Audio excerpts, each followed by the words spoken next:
Gold, trusted gold buyers. మీరు తాకట్టు పెట్టిన బంగారాన్ని విడిపించి ఈ రోజు ఉన్న మార్కెట్ ధరకు కొనబడను.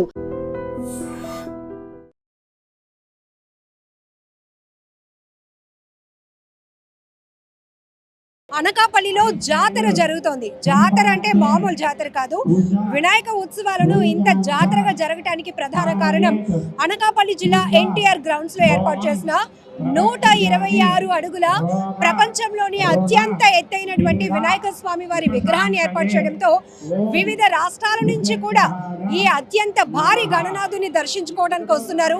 శ్రీ సంపతి వినాయక ఉత్సవ కమిటీ ఆధ్వర్యంలో అనకాపల్లి జిల్లా ఈరోజు ప్రపంచవ్యాప్తంగా పేరు మారుమ్రోగిపోతుంది అంటే దానికి ప్రధానమైన కారణం అత్యంత ఎత్తైనటువంటి భారీ గణనాథుని ఇక్కడ అనకాపల్లి ఎన్టీఆర్ గ్రౌండ్స్ లో కొలువు తీర్చడమే. ఉత్సవ కమిటీ చైర్మన్ బుద్ధా భూలోక నాయుడు గారు మనతో పాటు ఉన్నారు. సో ఈ రెస్పాన్స్ చూస్తుంటే దాదాపుగా కొన్ని గంటల నుంచి కూడా భక్తులు క్యూ లైన్ లో వేచి ఉండాల్సినటువంటి పరిస్థితి. ఎక్కడెక్కడి నుంచో పిల్లలతో సహా ఫ్యామిలీస్ తో వచ్చి స్వామివారిని దర్శనం చేసుకోవాలి, భారీ గణనాథుని పూజించాలి అనే ఉద్దేశంతో తరలి వస్తున్నటువంటి భక్త జనంతో మొత్తం ఎన్టీఆర్ గ్రౌండ్స్ అంతా కూడా కిక్కిరిసిపోతుంది, జాతరను తలపిస్తోంది. సో కమిటీ చైర్మన్ గా మీరు చెప్పండి, ఈ రెస్పాన్స్ చూస్తే కనుక వరల్డ్ లోనే అత్యంత ఎత్తైనటువంటి వినాయక విగ్రహం ఎక్కడ తయారు చేయించారు? అనకాపల్లిలోనే తయారు చేయించండి. అనకాపల్లిలోని కామధేను ప్రసాద్ అని శిల్పి చేయించాం. ఈ 126 అడుగులు కూడా ప్యూర్ మట్టితోనే 10 టన్నుల మట్టి, 90 టన్నుల కర్ర, సర్వే కర్రతో కూడా ఆ ఏటుకొప్ప వాళ్ళు కుర్రవాళ్ళచే కట్టించడం జరిగింది. మాకు ప్రపంచ పటంలో అనకాపల్లి పేరు నిలపాలనే ఉద్దేశంతో ఈ యొక్క కార్యక్రమం చేస్తాం. చాలా ఆనందంగా ప్రజల స్పందన కూడా చాలా బాగా వచ్చింది, రిసీవ్ చేసుకుంటున్నారు. అందంగా కూడా స్వామివారిని తయారు చేశారు. ఆ శిల్పి గారికి కూడా ప్రత్యేక ధన్యవాదాలు తెలియజేసుకుంటున్నాం. స్వామివారి విగ్రహం రూపం చూస్తేనే చాలా కన్నుల పండుగ ఉంది. సో ప్రత్యేకంగా ఈ అలంకరణకి ఏమైనా పేరు పెట్టారా? 126 అడుగుల ఈ సంపతి వినాయక ఉత్సవ కమిటీ అని పేరు పెట్టామండి. కానీ స్వామివారి లక్ష్మీ గణపతి అవతారం, లక్ష్మీ గణపతి అవతారంలో ప్రజలకి దర్శనమిస్తున్నాడండి.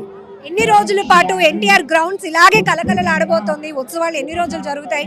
ఇంత భారీ ఎత్తున తరలి వస్తున్న జనంతో పాటు ఏర్పాట్ల విషయంలో కూడా ఎలాంటి కేర్ తీసుకుంటారు? దూర ప్రాంతాల నుంచి వచ్చిన ప్రజలకు తగిన సౌకర్యాలు ఏర్పాటు చేసామండి. త్రాగునీరు, అదే సులాబ్ కాంప్లెక్స్, అలాగే పార్కింగ్ ప్లేస్, ఉచితంగా పార్కింగ్ ప్లేస్, అలాగే ఉచితంగా దర్శనం ఉదయం 6 గంటల నుండి 8 గంటల వరకు, మధ్యాహ్నం 1 గంట నుండి 3 గంటల వరకు కూడా ఉచిత దర్శనాలు. అలాగే అన్నిట్లో కూడా చిన్నపిల్లలకు కూడా ఫుడ్ స్టాల్స్ అని ఫ్యాన్సీ ఎగ్జిబిషన్ కూడా ఏర్పాటు చేయడం చేశాం. ఎన్ని రోజుల పాటు జరగబోతుంది? నిమజ్జనం ఎలా ప్లాన్ చేస్తున్నారు? నిమజ్జనం ఇక్కడ జరుగుతుందండి. నిమజ్జనం 22వ తారీఖు సెప్టెంబర్ పెట్టడం జరుగుతుంది. 20వ తారీఖుని స్వామివారికి సిద్ధి బుద్ధి కళ్యాణం చేసి తదనంతరం 30,000 మందికి అన్నదానం చేసిన తర్వాత నిమజ్జనం 22వ తారీఖుని ఇక్కడ చేయడం జరుగుతుంది. స్వామివారిని చూడాలి అనే ఆసక్తితో పాటు నిమజ్జనం, అంత భారీ విగ్రహానికి నిమజ్జనం ఎలా జరుగుతుందని చూడడానికి కూడా లక్షలాదిగా భక్తులు తరలి వచ్చే అవకాశం ఉంటుంది. సో ఆ వాటర్ ఫెసిలిటీస్ కానీ ఎట్లా జరగబోతుంది? ఆ ఫైర్ ఇంజిన్కి ఆల్రెడీ ఇంటిమేట్ చేయడం జరిగిందండి. ఫైర్ ఆఫీసులకి ఇక్కడ భారీ బందోబస్తు పోలీసు ఏర్పాట్లు చేస్తున్నాం. అలాగే ఎటువంటి అవాంఛనీయ సంఘటనలు జరగకుండా సిఐ విజయ్ కుమార్ గారు చర్యలు తీసుకుంటున్నారండి. డిఎస్పీ శ్రావణ్ గారు కూడా ఇవన్నీ చేయడం జరుగుతుంది.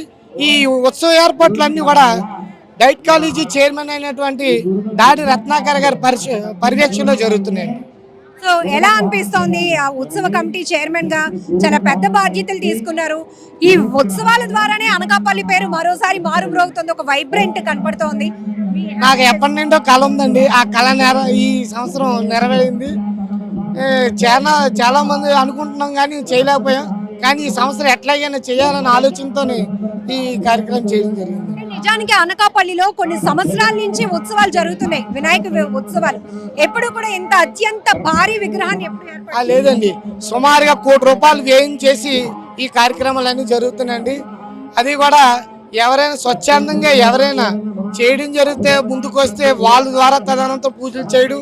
అలాగే రోజు కూడా 22వ తారీఖు వరకు కూడా ఆధ్యాత్మిక కార్యక్రమాలు పెడుతున్నాయి. ఇక్కడ ఏదో కల్చరల్ యాక్టివిటీస్ పెట్టకుండా, ఏదో నవ్వులకు గారడి కాకుండా, సనాతన ధర్మం కాపాడడం కాకుండా భక్తి ఆధ్యాత్మిక భావం కలగాలని భావితరాలకి చిన్నపిల్లలకు కూడా ఆధ్యాత్మిక భగవద్గీత అంటే ఏంటో తెలియాలని స్కూల్ పిల్లలకు కూడా భగవద్గీత శ్లోకాలు చెప్పిన ప్రతి ఒక్కరు కూడా ఉచితంగా దర్శనాలు పెట్టాం.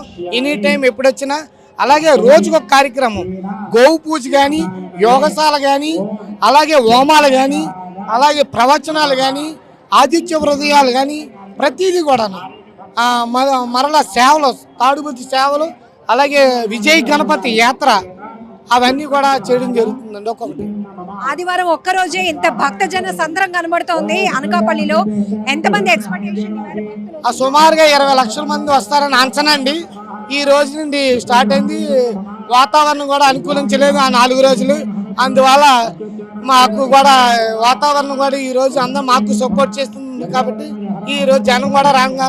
రెండోది, ఉచితంగా బస్సులు ఏర్పాటు చేసిన ప్రభుత్వం వారికి కూడా ప్రత్యేక ధన్యవాదాలు. మహిళా భక్తులు ఎక్కువగా మహిళలకి ఉచిత బస్సు ఏర్పాటు చేయడం, ఉచితంగా కరెంట్ ఇవ్వడం వల్ల ఇలాంటి ఉత్సవాలు చేయడానికి మేము ముందుకు వచ్చాము. మాకు కొద్ది ఖర్చు వ్యయం తక్కువ అవుతుంది అన్నమాట, ఖర్చు తగ్గుతుంది. And for more videos, Please subscribe to iDream. Please subscribe to iDream. Please subscribe iDream. And please subscribe to iDream. For more videos, subscribe to iDream. Please like, share and subscribe to the channel. Congratulations, iDream. Subscribe to iDream. Subscribe to iDream. so subscribe to iDream Media. iDream team అందరికి huge congratulations. Please subscribe iDream Media. Please subscribe to iDream. Subscribe iDream. Please subscribe to iDream. iDream అంటే నా కళల ఛానల్ను subscribe చేసుకున్న నోరు తిరుగుతలేదు.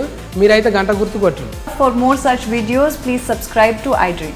Subscribe to iDream. Please subscribe to iDream. Please subscribe iDream Media. Please do subscribe to iDream. Please subscribe to iDream Media. For best entertainment and information, please subscribe iDream. And don't forget to subscribe to iDream.